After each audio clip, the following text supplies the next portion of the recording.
Student, जसं की आपण पाहिलं होतं प्रिव्हियस लेक्चरमध्ये पाहिलं होतं आपण की सन्ड्री डेटर्स म्हणजे काय, सन्ड्री क्रेडिटर्स म्हणजे काय पाहिलं होतं, कॅपिटल पाहिलं होतं, कॅपिटल ड्रॉइंग म्हणजे काय, परत ॲसिड्स पाहिलं होतं, त्याच्यामध्ये आपण पाहिलं होतं ॲसिड्सचे प्रकार कोणकोणते ते पाहिलं होतं. त्यानंतर लायबिलिटीज पाहिलं होतं की लायबिलिटी म्हणजे काय, आणि लायबिलिटीचे सुद्धा आपण प्रकार पाहिले होते की लायबिलिटीचे प्रकार कोणकोणते, current liability, current fixed liability आणि करंट लायबिलिटी. ठीक आहे. तर हे जे काय आपण बघत होतो ते बघत होतो बेसिक अकाउंटिंग टर्म्स आपण या ठिकाणी बघत होतो. ठीक आहे. हां, तर यानंतरही आपण काही बेसिक अकाउंटिंग टर्म्स जाणून घेणार आहोतच, बट त्याआधी काही थेरी आहे अकाउंटमध्ये तुमची, जी की तुम्हाला फर्स्ट टर्ममध्ये विचारली जाऊ शकते. 8-10 मार्काला किंवा 5 ते 8 मार्कापर्यंत विचारली जाऊ शकते थेरी तुम्हाला. ठीक आहे. तर जसं की आपल्या सब्जेक्टचं नाव होतं की बुक किपिंग अँड अकाउंटन्सी. ठीक आहे. तर बुक किपिंग म्हणजे काय त्याची डेफिनेशन बघू आपण, अकाउंटन्सी म्हणजे काय त्याची डेफिनेशन या ठिकाणी बघणार आहोत, आणि बुक किपिंगचे फीचर्स आहे, इम्पॉर्टन्स आहे, लिमिटेशन सुद्धा आहे काही, त्या या ठिकाणी जाणून घेणार आहोत आपण, आणि दोघांमधला डिफरन्स जो आहे तोही बघणार आहोत, आणि अकाउंटचे काही फीचर्स बघणार आहोत, इम्पॉर्टन्स काय काय आहे अकाउंटन्सीचे तेही बघणार आहोत, आणि प्लस लिमिटेशन सुद्धा आहे अकाउंटन्सीचे तेही या ठिकाणी बघणार आहोत, आणि नंतर मग बरेचसे पुढच्या सेकंड चॅप्टर जे आहे ते स्टार्ट करणार आहोत या ठिकाणी. ठीक आहे. तर सगळ्यात आधी बघू की बुक किपिंग म्हणजे काय. जसं की तुम्हाला मी प्रिव्हियस लेक्चरमध्ये सांगितलं होतं की book keeping is a art of recording business dealing in the sets of book. Book keeping काय, ही एक प्रकारची आर्ट आहे, कला आहे. फर्स्ट लेक्चरमध्येच मी सांगितलं होतं तुम्हाला ही काय एक प्रकारची आर्ट आहे, कला आहे. बिझनेस ट्रान्झॅक्शन रेकॉर्ड करण्याची काय एक प्रकारची आर्ट आहे. ठीक आहे. अशा प्रकारे एकदम सिंपल डेफिनेशन तुम्हाला त्या ठिकाणी सांगितली आहे. बुक्स जर बघायला जातात तुम्ही वेगवेगळ्या प्रकारचे बुक्स, तसं तर तुम्हाला 11वीला 11th कोणतंही बुक्स रेफर करायची गरज नाही, कारण की प्रत्येक बुक्स तुम्ही जर रेफर करतात तर प्रत्येक बुक्समध्ये वेगवेगळ्या प्रकारचे डेफिनेशन दिलेले आहे, प्रॉब्लेम सुद्धा वेगवेगळ्या प्रकारच्या मेथड्सनी त्यांनी सॉल्व्ह करून दिले. त्यामुळे मी फक्त तुम्हाला इथे जे अगदी सोपे आणि सर्व भाषेत सांगण्याचा प्रयत्न करते, तेच तुम्ही त्याचीच प्रॅक्टिस करायची. ठीक आहे. तर त्यानंतर अकाउंटन्सी म्हणजे काय, अकाउंटन्सीची डेफिनेशन बघा. Accountancy is a systematic process. काय अकाउंटन्सी ही काय एक सिस्टमॅटिक प्रोसेस आहे फायनान्शियल ट्रान्झॅक्शन रेकॉर्ड करण्याची. काय ही सिस्टमॅटिक प्रोसेस आहे, त्यामध्ये काय करतो आपण, systematic process of identifying, measuring, recording, classifying, summarizing, interpreting, communicating financial information. ठीक आहे. अशा प्रकारे अकाउंटन्सीची डेफिनेशन सांगण्यात आली. अकाउंटन्सी काय एक सिस्टमॅटिक प्रोसेस आहे बिझनेस ट्रान्झॅक्शनचे रेकॉर्डिंग करण्याची. ठीक आहे. त्यामध्ये काय करतो आपण, बिझनेस ट्रान्झॅक्शन आयडेंटिफाईंग करतो. ठीक आहे. आयडेंटिफाईंग म्हणजे ओळखतो की बिझनेस ट्रान्झॅक्शन कोणतं आहे, हे फायनान्शियल ट्रान्झॅक्शन आहे किंवा नाही, मॉनिटरी ट्रान्झॅक्शन आहे का नॉन मॉनिटरी ट्रान्झॅक्शन, ते या ठिकाणी बघतो आपण, म्हणजे आयडेंटिफाईंग करतो. मेजरिंग, मेजरिंग म्हणजे मोजमाप, हे ट्रान्झॅक्शन झाले तर आहे पण त्याची अमाऊंट काय ती रेकॉर्ड करतो, म्हणजे मेजर करतो. त्यानंतर रेकॉर्डिंग, रेकॉर्डिंग म्हणजे बिझनेस ट्रान्झॅक्शन रेकॉर्ड करायची, नोंद करायची. क्लासिफाईंग करायची, वेगवेगळ्या प्रकारे बिझनेस ट्रान्झॅक्शन जे आहे ते वेगवेगळ्या ठिकाणी वेगवेगळ्या प्रकारामध्ये क्लासिफाय आपण करत असतो, ते आपण पुढच्या लेक्चरमध्ये बघणारच आहोत. पुढे जे काही चॅप्टर्स होते त्यामध्ये तुम्हाला कळेल की ट्रान्झॅक्शन जे आहे बिझनेस ट्रान्झॅक्शन ते कशा प्रकारे क्लासिफाय केलं जातं. त्यानंतर समरायझिंग, समरायझिंग म्हणजे सारांश काढणे. एक प्रकारे जे काय फायनान्शियल ट्रान्झॅक्शन होतात तुमचं वर्षाच्या अखेरी ते काय करायचं, त्याची एक समरी काढायची, सारांश काढायचं. ठीक आहे. त्याच्यानंतर इंटरप्रिटिंग म्हणजे सांगायचं झालं तर वर्षाअखेर तुम्हाला प्रॉफिट होतोय का लॉस होतोय बिझनेसमध्ये, ते या ठिकाणी इंटरप्रिटिंग करायचं. त्यानंतर कम्युनिकेटिंग म्हणजे सुसंवाद करणे, म्हणजे सपोज एखादी कंपनी तर तिला जर त्याची शेअर एखाद्या कंपनीचे मार्केटमध्ये जर लॉन्च करायचे असेल तर ती काय करणार, ती कंपनी तिची जी काही इन्फॉर्मेशन आहे कंपनीची तर ती इन्फॉर्मेशन ती काय करणार, लोकांना सांगणार, आणि त्या इन्फॉर्मेशनवरून लोक लक्षात घेऊन ती इन्फॉर्मेशन लक्षात घेऊन लोक काय करणार, ते शेअर्स जे आहे ते परचेस करणार. ठीक आहे. म्हणजे या ठिकाणी काय करावं लागते, काही फायनान्शियल इन्फॉर्मेशन आपल्याला कम्युनिकेट करावं लागते इतर लोकांसोबत. फायनान्शियल इन्फॉर्मेशन काय करावं लागते, कम्युनिकेट करावं लागते, म्हणजे यालाच आपण थोडक्यात अकाउंटन्सी म्हणतो. अकाउंटन्सी मध्ये काय करतो आपण, फायनान्शियल जे काही ट्रान्झॅक्शन आहे, बिझनेस ट्रान्झॅक्शन, ते सिस्टमॅटिक पद्धतीने, सिस्टमॅटिक प्रोसेसने काय करतो, रेकॉर्ड करतो. त्यामध्ये ते ऑल बिझनेस ट्रान्झॅक्शन जे आहे ते आयडेंटिफाईंग करतो, आधी मेजरिंग करतो, रेकॉर्डिंग करतो, क्लासिफाईंग करतो, समरायझिंग करतो, इंटरप्रिटिंग करतो, कम्युनिकेटिंग करतो. बट कोणते ट्रान्झॅक्शन, फायनान्शियल इन्फॉर्मेशन किंवा फायनान्शियल ट्रान्झॅक्शन काय करतो आपण या ठिकाणी रेकॉर्ड करत असतो. तर या ठिकाणी तुम्हाला डेफिनेशन दोन्ही लक्षात आलेलं आहे आणि ह्या डेफिनेशन तुम्हाला पाठ करायचे, ठीक आहे. ज्यावेळेस तुम्हाला अकाउंटन्सीचे फीचर्स विचारतात, इम्पॉर्टन्स विचारतात, लिमिटेशन्स काय ते विचारतात, त्याआधी तुम्हाला डेफिनेशन द्यावे लागणार आहे. तर आणि किंवा मग अजून फिलिंग द ब्लँक्स मध्ये किंवा ऑब्जेक्टिव्ह जे क्वेश्चन आहे त्यात तुम्हाला हे क्वेश्चन विचारले जाणार आणि बेसिक अकाउंटिंग टर्म सुद्धा विचारल्या जाणार. तर आता या ठिकाणी तुम्हाला डेफिनेशन तर दोन्ही लक्षात आलं आहे, बुक किपिंगची डेफिनेशन काय आणि अकाउंटन्सीची डेफिनेशन काय, हे तुम्हाला दोन पाठ झालं पाहिजे. त्यानंतर आपण आता बघणार आहोत बुक किपिंगचे फीचर्स काय आणि इम्पॉर्टन्स काय.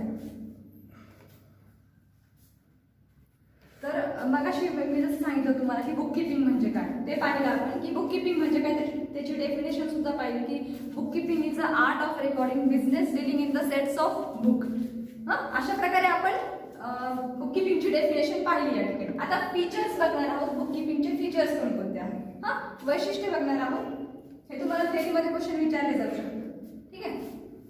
फर्स्ट बघा, it is a method of recording day to day business transaction. हे जे काही बुक किपिंग मध्ये जे काही आपण बिझनेस ट्रान्झॅक्शन करतो ते तुम्हाला डे टू डे रेकॉर्ड करावं लागणार, म्हणजे दररोज ते काय करावं लागणार, ट्रान्झॅक्शन तुम्हाला रेकॉर्ड करावं लागणार आहे, ठीक आहे. त्यानंतर सेकंड बघा, only financial transaction are recorded. यामध्ये फक्त बुक किपिंग मध्ये काय करावं लागणार, तुम्हाला फक्त आणि फक्त आर्थिक व्यवहार, फायनान्शियल ट्रान्झॅक्शनच फक्त रेकॉर्ड करावे लागणार. सेकंड बघा, थर्ड बघा, all record are prepared for a specific period which are useful to future reference. और जे काही बिझनेस ट्रान्झॅक्शन आहे ते काय करावं लागणार, तुम्हाला स्पेसिफिक पिरियड पुरतेच काय करावं लागणार आहे, मेजर करावं लागणार आहे. आणि त्याचा युजफुल कशासाठी ठरणार आहे, तुम्हाला फ्युचर रेफरन्स, भविष्यामध्ये ते तुम्हाला काही डिसिजन घेण्यासाठी हेल्पफुल ठरणार आहे बुक किपिंग, ठीक आहे. त्यानंतर बघा, record of transaction are based are rules and regulation. हे जे काही रेकॉर्ड आहे बिझनेस ट्रान्झॅक्शनचे ते काय करावं लागणार, तुम्हाला कशावर बेस्ड असणार आहे, ते काही रूल्स आणि रेग्युलेशन्स आहेत त्याच्यावर ते डिपेंड असणार आहे. ते रूल्स रेग्युलेशन आपण या ठिकाणी पुढे बघणारच आहोत. बट बिझनेस ट्रान्झॅक्शन हे कशावर डिपेंड असतात, रूल्स आणि काही रेग्युलेशन्स आहेत त्याच्यावर डिपेंड असतात. त्यानंतर लास्ट बघा, it is a art of recording business transaction are scientific. मी जसं की डेफिनेशन मध्ये सुद्धा सांगितलं होतं की काय एक प्रकारची कला आहे बिझनेस ट्रान्झॅक्शन व्यवस्थितपणे, सायंटिफिकली म्हणजे व्यवस्थितपणे बिझनेस ट्रान्झॅक्शन काय करायचं, तुम्हाला रेकॉर्ड करायचं आणि ती एक प्रकारची कला आहे, ठीक आहे. हे फीचर्स बुक किपिंगचे ते तुम्हाला व्यवस्थितपणे लिहून घ्यायचे नोटबुक मध्ये.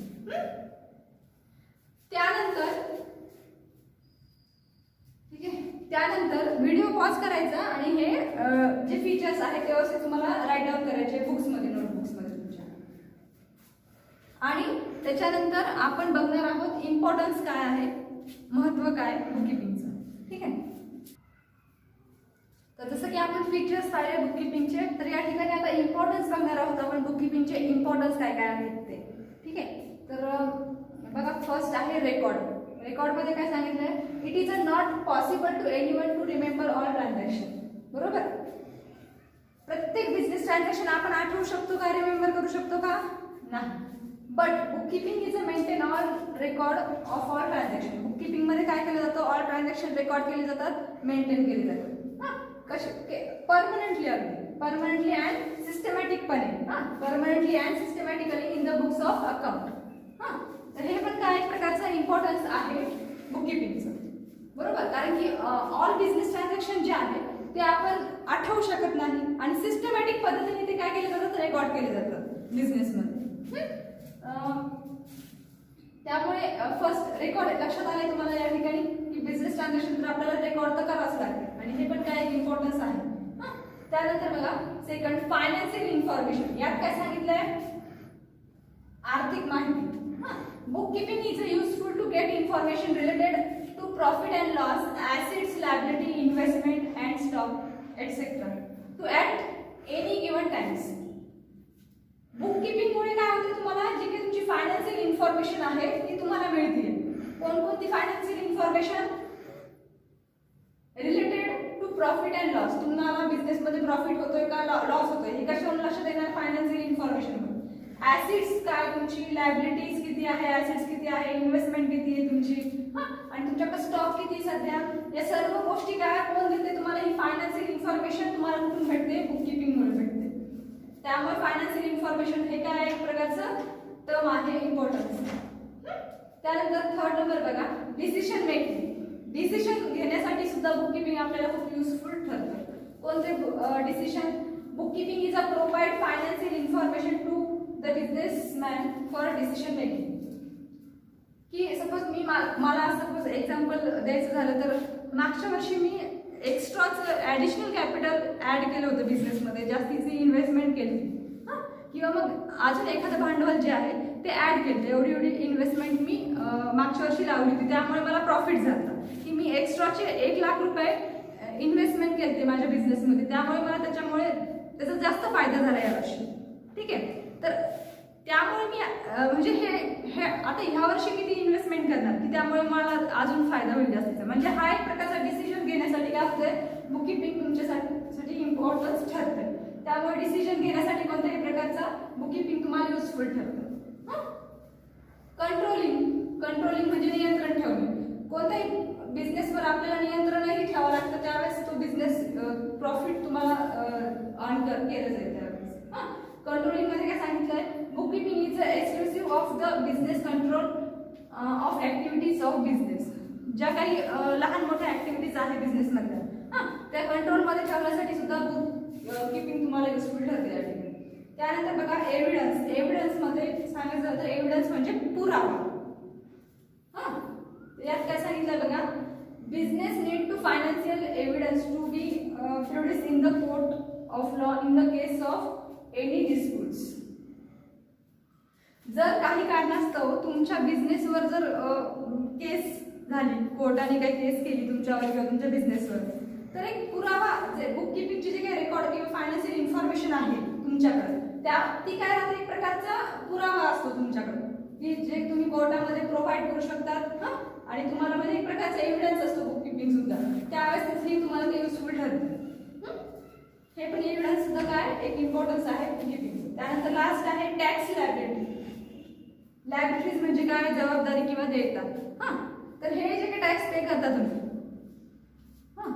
तर हे टॅक्स पे करताना बुक कीपिंग तुम्हाला युजफुल ठरतं. कसं? Book keeping is a useful to find out tax liabilities. Tax liability कोणकोणते आपण पे करतो बिझनेसमध्ये? इन्कम टॅक्स देतो, प्रॉपर्टी टॅक्स देतो, जीएसटी पे करतो. हे कशावरून पे करतो आपण? बुक कीपिंग मध्ये जी काही आपल्याला इन्फॉर्मेशन आहे, जी काही टॅक्स लायबिलिटी आहे त्यावरून आपण काय करतो, टॅक्स जे आहे ते पे करत असतो. ठीक आहे, तर हे पण काय टॅक्स लायबिलिटीज इम्पॉर्टन्स आहे बुक कीपिंगची. तर या ठिकाणी लक्षात आले तुम्हाला इम्पॉर्टन्स कोणकोणते आहेत बुक कीपिंगचे. हे तुम्हाला व्यवस्थित व्हिडिओ पॉज करून लिहून घ्यायचं. ठीक आहे, तर या ठिकाणी आता बघणार आहोत आपण की अकाउंटन्सीचे इम्पॉर्टन्स काय आहे. ठीक आहे, इम्पॉर्टन्स मला किंवा ॲडव्हान्टेजेस म्हटलं तरी चालेल. कोणकोणते आहे अकाउंटन्सीचे इम्पॉर्टन्स? फर्स्ट आहे helpful to management of business. Helpful to management of business. ठीक आहे, बिझनेस मॅनेज करण्यासाठी, कोणताही बिझनेस मॅनेज करण्यासाठी अकाउंट काय ठरतं, अकाउंटन्सी तुम्हाला काय ठरते, हेल्पफुल ठरते. ठीक आहे, आता जसं की तुम्हाला माहिती आहे की कोणत्याही मॅनेजमेंट शिवाय कोणताही बिझनेस मेंटेन करणं शक्य नाही. ठीक आहे, कोणत्याही बिझनेसमध्ये मॅनेजमेंट सगळ्यात इम्पॉर्टन्स आहे सगळ्यात आधी. त्यामुळे अकाउंटन्सी जे आहे ते हेल्पफुल ठरतं तुम्हाला की बिझनेस मॅनेजमेंट करण्यासाठी. त्यानंतर सेकंड आहे provide complete and systematic record. अकाउंटन्सीमुळे काय होतं आहे, आपल्याला एक सिस्टमॅटिक जो फायनान्शियल ट्रान्झॅक्शन जे आहे ते रेकॉर्ड करण्याचा म्हणजे कम्प्लीट आणि सिस्टमॅटिक पद्धतीने बिझनेस ट्रान्झॅक्शन जे आहे ते तुम्हाला रेकॉर्डेड भेटतात ऑलरेडी अकाउंटन्सीमध्ये.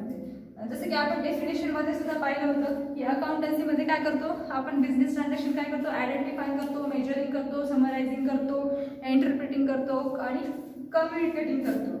बट काय करतो ते फायनान्शियल ट्रान्झॅक्शन जे आहे तेच फक्त आर्थिक व्यवहारच काय करतो असतो, रेकॉर्ड करत असतो. म्हणजे अकाउंटन्सीमुळे तुम्हाला काय भेटते, जे काही तुम्ही बिझनेस ट्रान्झॅक्शन करतात त्याचा कम्प्लिटली आणि सिस्टमॅटिक पद्धतीने, सिस्टमॅटिक मॅनरने तुम्हाला काय होतंय, इन्फॉर्मेशन तुम्हाला प्रोव्हाइड होते.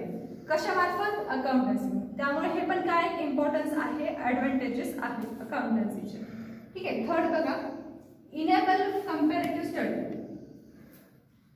अकाउंटन्सी काय एक प्रकारची तुम्हाला जी काही इन्फॉर्मेशन प्रोव्हाइड करते ते काय असते, एक प्रकारची कंपॅरेटिव्ह इन्फॉर्मेशन असते. तुम्ही प्रत्येक वर्षी बघा, असं नाही की तुम्हाला मागच्या वर्षी जर 1 लाखाचा जास्त तुम्हाला प्रॉफिट झाला असेल तर असं नाही की प्रत्येक वर्षी तुम्हाला तेवढाच प्रॉफिट होईल. त्याच्यापेक्षा जास्त येऊ शकतो, त्यापेक्षा कमी होऊ शकतो. बरोबर.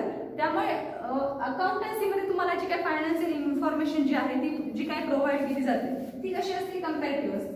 की मागच्या वर्षी एवढं मला इन्कम होतं तर ह्या वर्षी त्याच्यापेक्षा जास्त असेल, त्यापेक्षा कमी असेल. म्हणजे एक प्रकारे मी काय करते, कंपॅरिझन्स करते त्या फायनान्शियल इन्फॉर्मेशनचा. ठीक आहे. त्यानंतर आहे fourth, evidence in legal matter. जसं की आपण बुक किपिंग मध्ये सुद्धा पाहिलं होतं की एक एव्हिडन्स आहे. अकाउंटन्सी काय एक एव्हिडन्स आहे, पुरावा आहे. कशाचा पुरावा आहे, जे काही लीगल मॅटर्स होतात त्यामध्ये सुद्धा अकाउंटन्सी तुम्हाला एक प्रकारचा पुरावा असते, एव्हिडन्स असते. ठीक आहे. काही कारणास्तव बिझनेस वर केस झाली, तुमच्यावर केस झाली, तर तुमच्याकडे जे काही सिस्टमॅटिक पद्धतीने कम्प्लीट रेकॉर्ड आहे अकाउंटन्सीचे ते प्रोव्हाइड करून कोर्टमध्ये तुम्ही म्हणजे तुम्हाला फायदा होऊ शकतो त्यापासून. ठीक आहे. त्यामुळे हे सुद्धा काय एक प्रकारचं ॲडव्हान्टेजेस आहे, इम्पॉर्टन्स आहे अकाउंटन्सीचे. त्यानंतर आहे हेल्पफुल इन रायझिंग लोन. कोणत्याही प्रकारचं लोन जर तुम्हाला घ्यायचं असेल तर तुमची जी काही फायनान्शियल इन्फॉर्मेशन आहे, ट्रान्झॅक्शन जे आहे, फायनान्शियल ट्रान्झॅक्शन जे की तुम्ही अकाउंटन्सीमध्ये रेकॉर्ड केले ते तुम्ही काय करू शकता, प्रोव्हाइड करू शकता, दाखवू शकता जो काही बँकर आहे त्याला. आणि त्यामुळे तेव्हा केव्हा तुम्हाला हेल्पफुल ठरतं, एखादं लोन घेण्यासाठी. ठीक आहे. त्यानंतर 6 नंबर लास्ट बघा, facility to sale of business. एखादा बिझनेस सेल करायचा असेल, तुम्हाला एखादा बिझनेस सेल करायचा असेल तर त्यासाठी सुद्धा काय होतं, अकाउंट तुम्हाला इम्पॉर्टन्स ठरते त्या ठिकाणी. की एखादा बिझनेस आहे, एखादा दुकान जर मला खरेदी करायचं असेल, एखादं चांगलं दुकान जर मला खरेदी करायचं असेल, त्याची मॉनिटरी व्हॅल्यू काय आहे हे आपण कशावरून काढणार, अकाउंटन्सीमध्ये. अकाउंटन्सीमध्ये जे काही फायनान्शियल तुमची इन्फॉर्मेशन आहे, ट्रान्झॅक्शन जे आहे त्याद्वारे तुम्ही काय करणार, एखाद्या दुकानाची, एखाद्या ॲसेट्स आहे त्याची प्रॉपर व्हॅल्यू काय करणार, मेजर करणार. म्हणजे अकाउंटन्सी हे त्यासाठी सुद्धा एखादी ॲसेट जी आहे त्यावेळी जी आपण सेल करतो त्याची योग्य किंमत ठरवण्यासाठी सुद्धा अकाउंटन्सी काय ठरतं, तुम्हाला हेल्पफुल ठरतं. हे काय तुमचं एक प्रकारचं ॲडव्हान्टेजेस आहे, अकाउंटन्सीचे इम्पॉर्टन्स आहे. ठीक आहे. लक्षात आलं तुम्हाला या ठिकाणी की इम्पॉर्टन्स कोणते आहे अकाउंटन्सीचे. बरेचसे सिमिलर आहे अकाउंटन्सी आणि बुक किपिंगमध्ये जे काही तुम्हाला इम्पॉर्टन्स किंवा फीचर्स सांगितले ते जवळपास सेमच आहे. ठीक आहे. कारण की हा सब्जेक्ट तर आपण एकच आहे, जो काही आपण लर्न करत आहोत सध्या तो एकच सब्जेक्ट आहे. ठीक आहे. डेफिनेशन फक्त वेगवेगळ्या दिल्या आहेत तुम्हाला या ठिकाणी. आणि आता जसं की पाहिलं आपण की इम्पॉर्टन्स कोणकोणते होते अकाउंटन्सीचे, मी फक्त इथं या ठिकाणी तुम्हाला पॉईंट्स दिले. आणि यानंतर मी जर तुम्हाला क्लासमध्ये जे काही नोट्स देईल त्यामध्ये सगळे जे काही पॉईंट्स आहेत त्याच्याविषयी एक्सप्लेन करून देणारच आहे. इथे फक्त मी तुम्हाला पॉईंट सांगितले. आणि हां, पॉईंट जरी तुम्हाला लक्षात राहिले तरी तुम्ही मध्ये थेअरीमध्ये तुम्ही मनाने सुद्धा यात लिहू शकतात की helpful to management of business यामध्ये कशा प्रकारे हेल्पफुल ठरतंय तुम्हाला अकाउंट. ठीक आहे. त्यामुळे फक्त पॉईंट्स लक्षात ठेवायचे, तुम्हाला थेअरी तुम्ही मनाने लिहू शकता. ठीक आहे. तर हे तुम्हाला व्हिडिओ पॉज करायचे आणि लिहून घ्यायचे व्यवस्थित.